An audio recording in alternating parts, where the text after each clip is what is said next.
nas nossas vidas meio de repente, né? Eu não esperava mais, nós não esperávamos mais, né, na verdade. E de repente, uma quarta-feira de cinza, eu descubro que estou grávida. Estava me sentindo mal e achei que tivesse com alguma doença, alguma coisa, sei lá. E a minha cunhada falou, não, Ana, você deve estar grávida. E aí eu fiquei com aquilo na cabeça, falei, não é possível. E de repente, comprei o teste e realmente era o Benjamin que estava a caminho. E aí foi uma mistura de choro, de riso, chorava, sorria.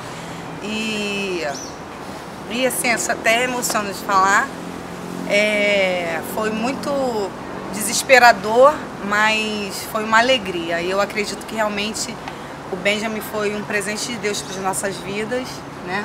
Assim como diz o nome dele, que é o filho da minha alegria, realmente ele veio para completar mais ainda a nossa família.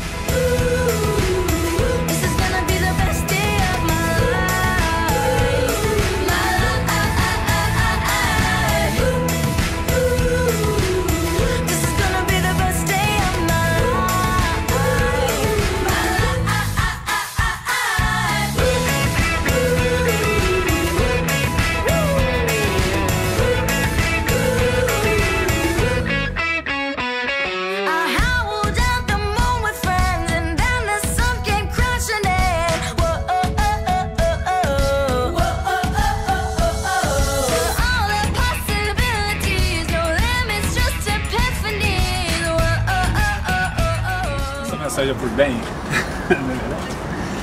eu queria falar para ele que tudo que a gente faz na nossa vida, a gente faz para Deus. Você foi feito para Deus e a gente quer cuidar de você como se cuidássemos para Deus. Então tudo que a gente faz, esse clipe, essa festa, tudo seja para a glória de Deus. Amém?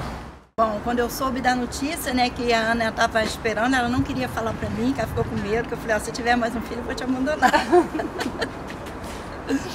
Aí ela ficou com medo e realmente eu não acreditei que ela estava grávida, né?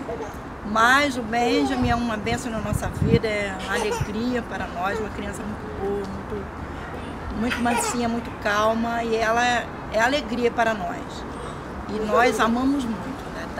Tratamos ele com muito carinho, muito amor, porque foi um presente de Deus que veio para nós. Benjamin, beijo, vovó te ama muito, tá, meu amor? Nós te amamos.